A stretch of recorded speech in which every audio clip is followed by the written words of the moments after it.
Nos parents ont posé sur nous une parole d'accueil à notre naissance. Nous avons fait de même avec nos enfants. Toute histoire d'amour, tout engagement commence avec une parole donnée. Au commencement était le Verbe, nous dit l'Évangile. On peut aussi traduire « au commencement était la parole ». Cette parole créatrice qui nous fonde comme personne unique au milieu des autres. Ce prologue de l'Évangile de Jean contraste en ce jour de Noël avec le récit de la Nativité que nous avons entendu hier soir et qui, il faut bien le dire, malgré sa beauté et sa profondeur, a un peu tendance à nous faire ronronner à Noël. C'est peut-être pour ça que le prologue de Jean nous réveille ce matin,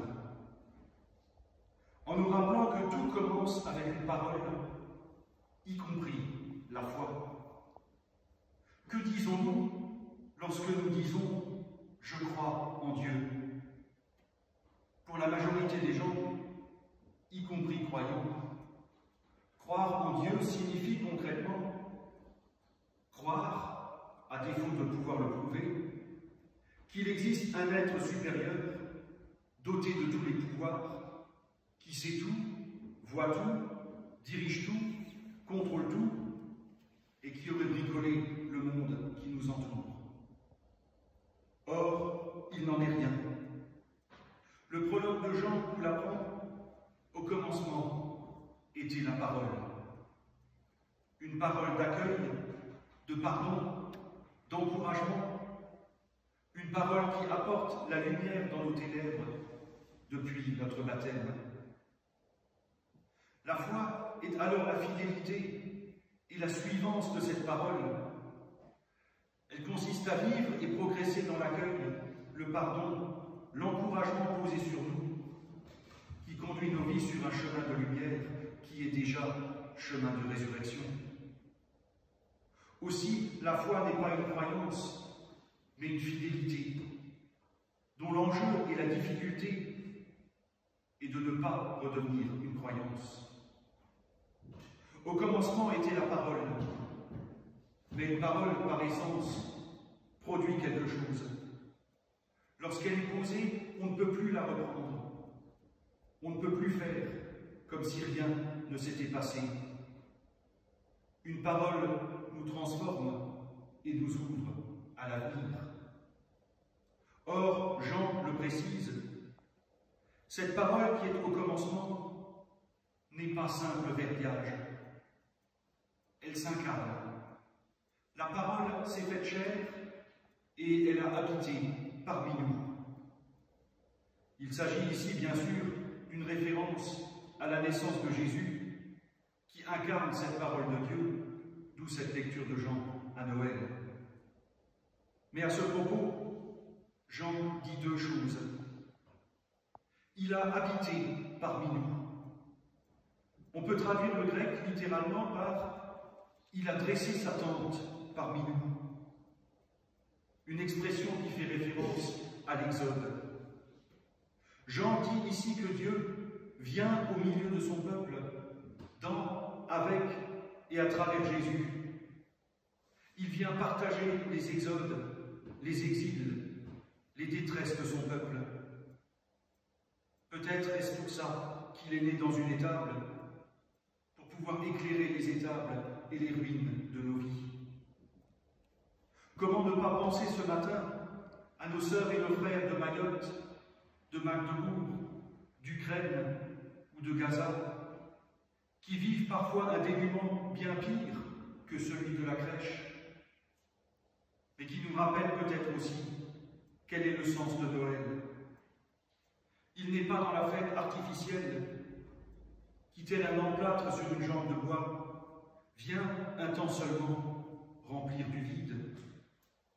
Le sens de Noël se trouve dans l'humanité partagée, la solidarité, la lumière, l'amour partagé. Une humanité à laquelle nous rappellent les sœurs et les frères, victimes de guerre, catastrophes naturelles ou de persécutions. Parce que, et c'est la deuxième chose que nous dit Jean, la parole s'est faite chair. Le terme grec implique qu'en s'incarnant, Jésus, comme n'importe qui, va mourir. L'enfant de la crèche est aussi le crucifié du Golgotha. Et Noël n'a aucun sens s'il n'est pas conjugué avec Vendredi Saint et Pâques. Tout commence avec une parole. Et peut-être connaissons-nous dans nos vies le vide créé par un manque de parole, ou la tristesse, voire le déchirement créé par une parole blessante ou une parole de rejet. Nous connaissons peut-être aussi ce sentiment de trahison face à une parole non tenue. Au commencement était la parole, mais pour Dieu, c'est plus que des mots. On dit parfois des trois religions monothéistes qu'elles sont des religions du livre. Je ne peux pas me prononcer pour le judaïsme et pour l'islam, mais dire du christianisme qu'il est une religion du livre, c'est une ânerie. Le christianisme est une religion de la parole et de la parole incarnée, dont la Bible témoigne bien sûr, mais la parole de Dieu ne peut pas être enfermée dans un texte figé. Cette parole s'incarne. Qui veut savoir quelque chose de Dieu n'a pas d'autre choix que de se tourner vers Jésus-Christ. On a beaucoup disserté en 2000 ans de christianisme sur la divinité de Jésus. Mais Noël nous présente au contraire l'humanité de Dieu, qui n'est pas à chercher ailleurs que dans l'enfant de la crèche et le crucifié du Golgotha, qui l'un comme l'autre appelle au silence, mais un silence qui peut faire résonner cette parole de Dieu qui devient notre propre commencement. Parce que contrairement à cette expression horrible, Noël n'est pas une fête de fin d'année. Noël est un commencement, comme toute naissance. Et devant la naissance du Christ, peut-être nous faut-il apprendre chaque jour à naître d'une vie ouverte à cette parole venue nous réveiller, cette parole de lumière, de grâce et de vérité, qui faisait dire à Léon le Grand: prends conscience de ta dignité, puisque tu participes maintenant à la nature divine.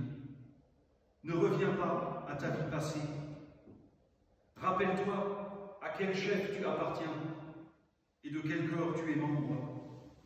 Souviens-toi que tu as été arraché au pouvoir des ténèbres pour être transféré dans la lumière et le royaume de Dieu. Amen.